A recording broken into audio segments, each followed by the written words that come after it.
Assalamualaikum warahmatullahi wabarakatuh. Alhamdulillah nahmaduhu wa nasta'inu wa nastaghfiruhu wa na'udzubillahi min syururi anfusina wa min sayyiati a'malina. Allahumma shalli ala Muhammad wa ala alihi wa sahbihi ajmain. Amma ba'du. Jamaah salat maghrib yang diberkati Allah, marilah kita sejenak merenung risalah Nabi Muhammad SAW yang mengantarkan kita kepada kehidupan yang sempurna dan mendapatkan kemuliaan di akhirat nanti. Jemaah yang diberkati Allah, kalau kita lihat dalam Al-Quran maupun hadis, topik yang komposisinya itu sangat besar, itu membicarakan masalah akhlak. Bahkan Rasulullah sendiri mengatakan, wa ma bu'istu illa liutammima makarimal akhlak. Aku tidak diutus kecuali untuk menyempurnakan akhlak yang mulia itu. Jemaah yang diberkati Allah, kemudian Rasulullah juga sebagaimana diriwayatkan oleh Abi Hurairah mengatakan, akmalul mu'minina imanan ahsanuhum khuluqa. Jadi kesempurnaan keimanan, kesempurnaan mukmin keimanannya itu orang yang terbaik akhlaknya. Segala sesuatu itu membutuhkan standar. Misalnya orang lulus, dikatakan lulus ujian, naik kelas, itu ada standar, mengatakan nilainya misalnya tidak boleh kurang dari 6, ya. Atau tidak boleh ada nilai C misalnya. Contoh-contoh bahwa dalam hidup itu membutuhkan standar. Kemudian berkaitan dengan keimanan, kita semua berkhawatir, ya, bagaimana keimanan kita ini. Apalagi para ulama mengatakan al-imanu yazid wa yanqus, ya, iman itu bertambah dan berkurang. Kapan berkurang, kapan bertambah? Yazidu bil ta'ah wa yanqusu bil isyan.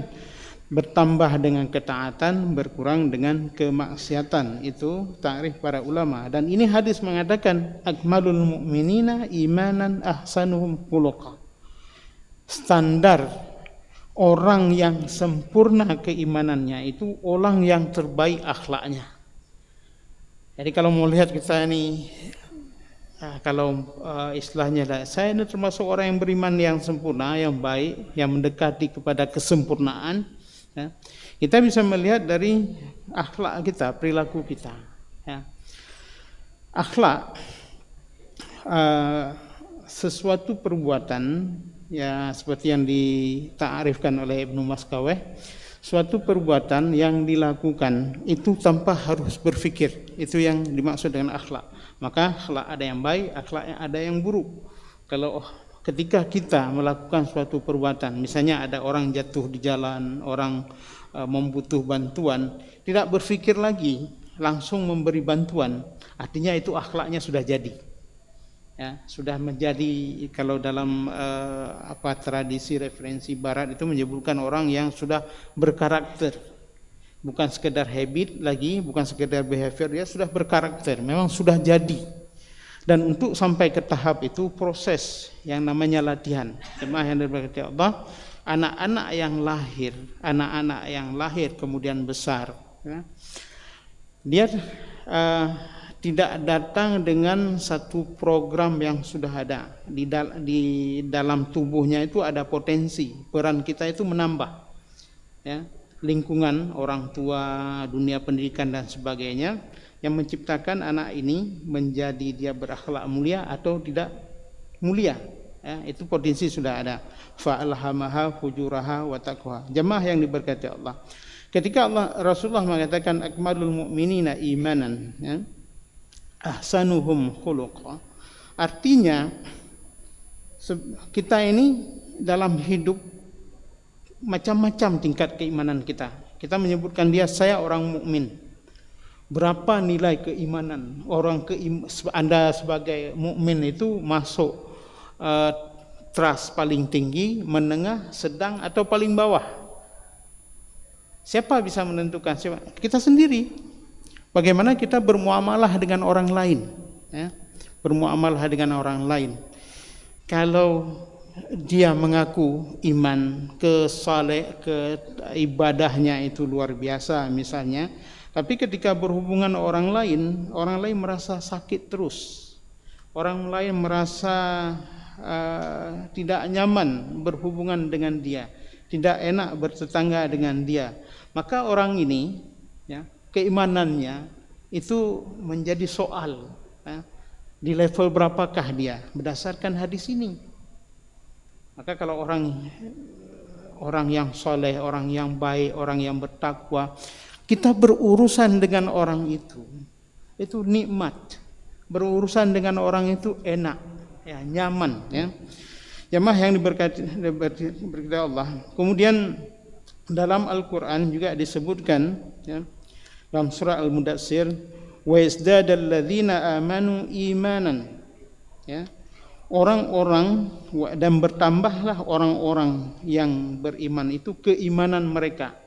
Artinya ketika kita mengatakan bahwa kita beriman kepada Allah Subhanahu wa taala, ucapan dalam hati kita harus diikuti dengan perbuatan kita yang membuktikan kita itu beriman. Jalan untuk membuktikan hal tersebut adalah dengan perilaku, dengan akhlak kita. Kalau di sekolah membuktikan nilai itu dengan menjawab hasil ujian. Tapi keimanan ini kita buktikan itu adalah dengan kita bermuamalah dengan orang lain. Maka Islam itu sangat menganjurkan kita hidup bermasyarakat. Islam tidak memerintahkan kita hidup terasing di gunung, tidak.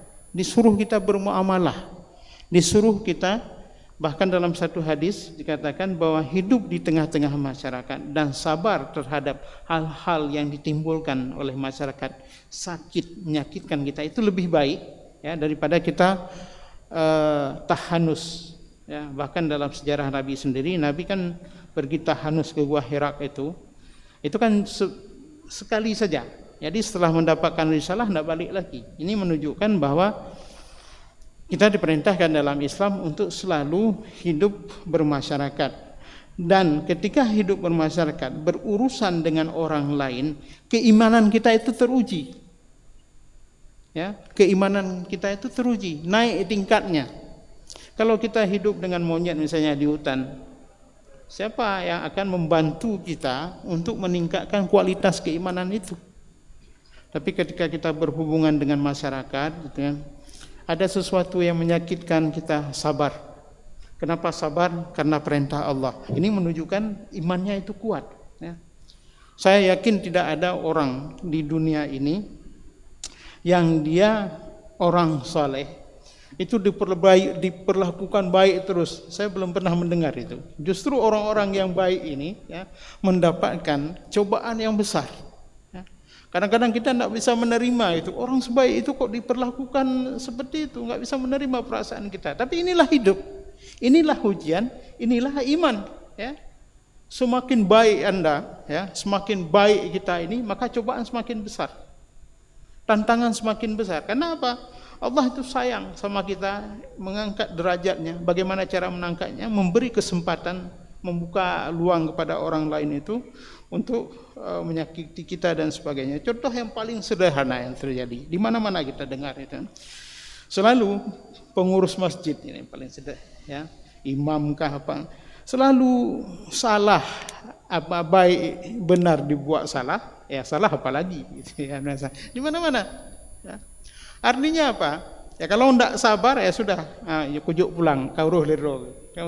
Tapi kenapa? Faktanya ini orang-orang saleh ini, dia berbuat aslinya dengan mau saja datang sehari 5 kali azan membuka masjid, itu sudah luar biasa sebenarnya.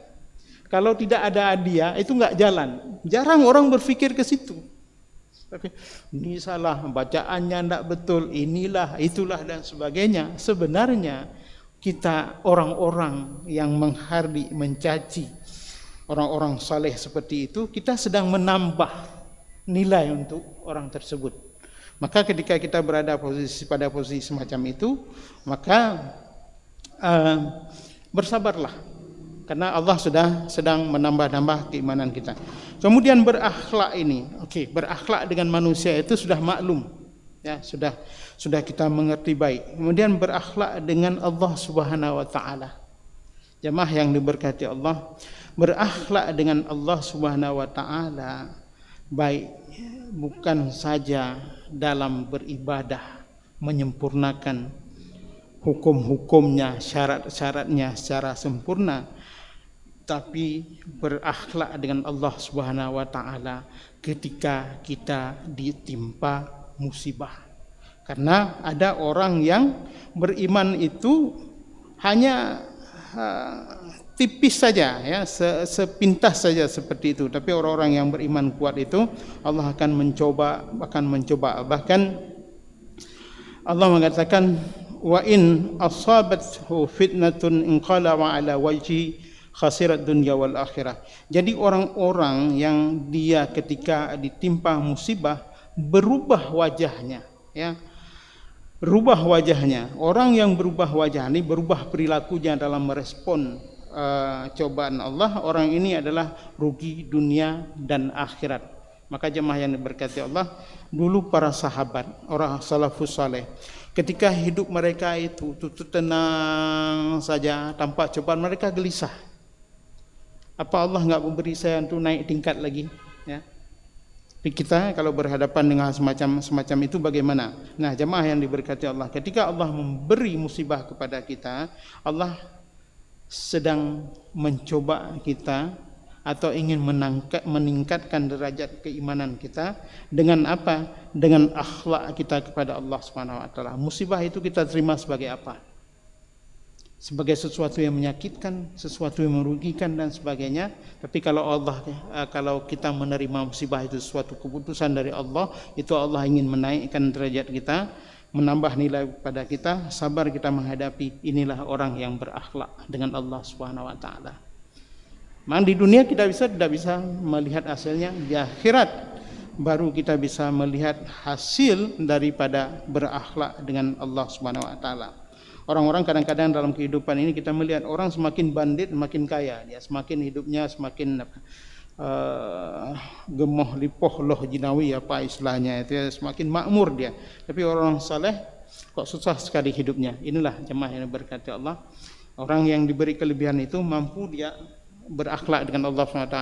Kalau dia mampu, maka dia mendapatkan di dunia keuntungan, di akhirat keuntungan.